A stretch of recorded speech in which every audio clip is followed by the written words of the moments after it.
The Old West was filled with deadly outlaws and even deadlier lawmen. And when they collided, the results were catastrophic, from ambushes that turned into massacres, to bank robberies that armed entire towns, to a courtroom that became a killing field.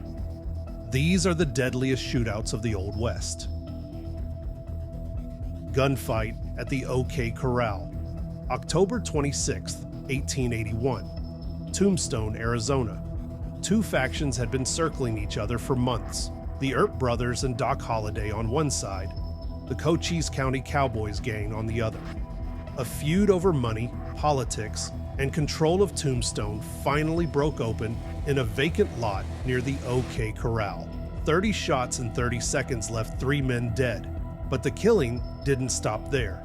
2 months later, Virgil Earp was ambushed in the street and crippled for life. Morgan Earp was shot dead at a pool table 4 months after that. Wyatt responded with a vendetta ride through the Arizona Territory that left several more men dead and made him a fugitive. The most famous shootout in American history was just the opening act to one of the deadliest feuds of the Old West. 4 dead in 5 seconds. April 14, 1881.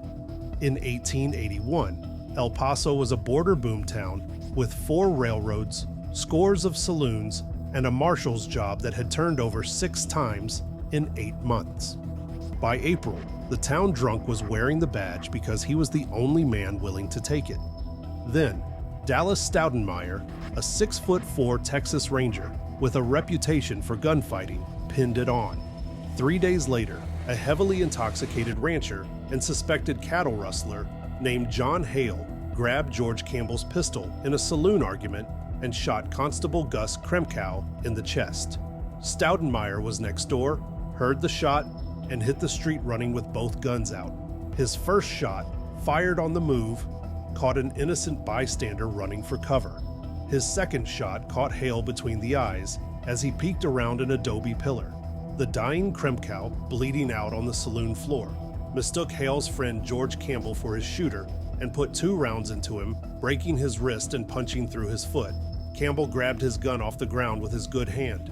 Stoudenmeyer whirled and shot him through the stomach. Campbell hit the dirt screaming. 4 dead men in 5 seconds. The Manning brothers, friends of Hale and Campbell, spent the next 17 months making sure Stoudenmeyer joined them. The Frisco Shootout, December 1884. Frisco, New Mexico. 19-year-old self-appointed deputy Elfigo Baca arrested a drunken cowboy who'd been shooting up a saloon. The cowboy's friends, nearly 80 of them, wanted him back. Baca barricaded himself inside a small adobe building and held them off for 36 hours. The cowboys fired an estimated 4,000 rounds into the structure. 8 bullets were later pulled from a broom handle. When it was over, Baca had killed 4 men and wounded 8 more without taking a single bullet himself. He surrendered peacefully, was tried for murder twice, and acquitted both times. Baca went on to become a lawyer, a sheriff, and a deputy U.S. Marshal. The Northfield Raid, September 7, 1876. Northfield, Minnesota. 8 members of the James Younger Gang, the most feared outlaw gang in America, rode into town to rob the First National Bank. What they didn't count on was a hardware merchant who spotted them and shouted the alarm. Armed citizens surrounded the bank and opened fire on the outlaws. Inside, cashier Joseph Haywood refused to open the safe and was shot dead for it. 2 gang members were killed on the street. 2 civilians died in the crossfire. The Younger brothers were captured a short time later. Frank and Jesse James barely escaped into Dakota Territory. It was essentially the end of the James Younger Gang. The Battle of Ingalls, September 1st, 1893. Ingalls, Oklahoma.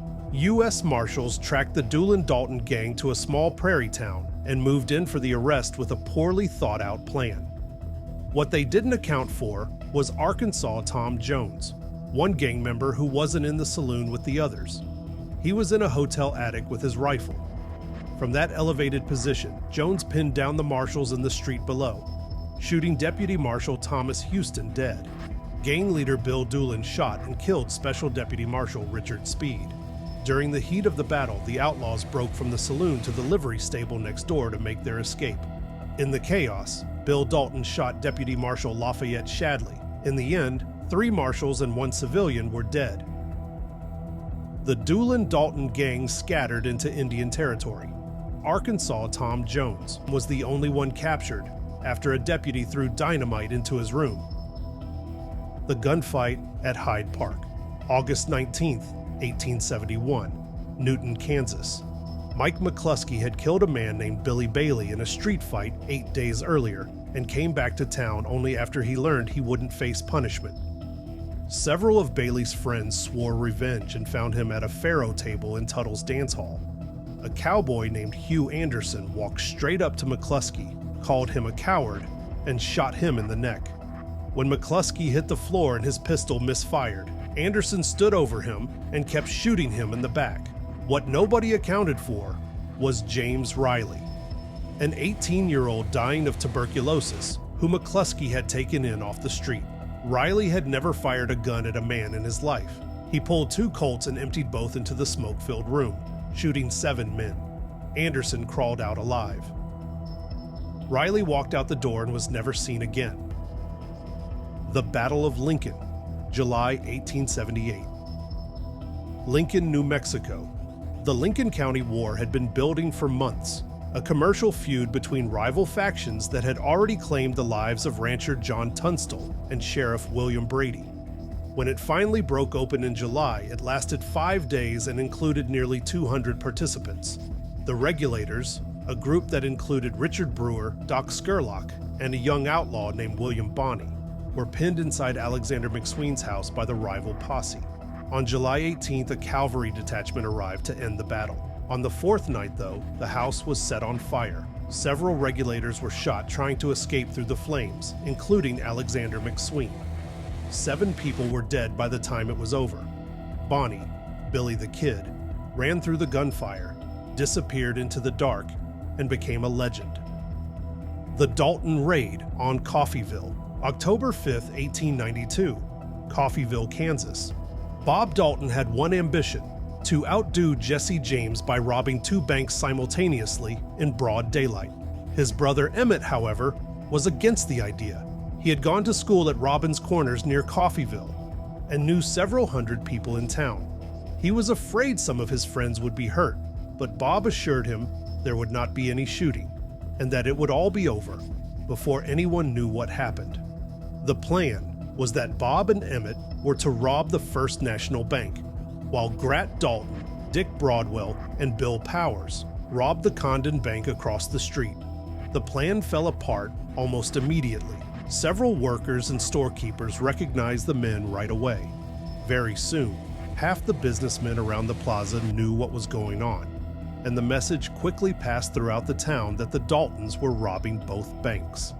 Inside the Condon Bank, a cashier told Grat Dalton the vault was on a time lock and couldn't be opened. It wasn't, but the lie bought the town 10 minutes. When the gang came out, the citizens were waiting. The center of town became a kill box. After nearly 12 minutes of continuous gunfire, 8 people lay dead, 4 of the 5 gang members and 4 townspeople. The gang's only survivor, Emmett Dalton, took 23 bullet wounds and spent the next 14 years in prison. The Goingsnake Massacre, April 15, 1872, Cherokee Nation, Oklahoma. A Cherokee man named Ezekiel Proctor stood trial for the murder of a Cherokee woman named Polly Beck and wounding her husband Jim Kesterson, who was white.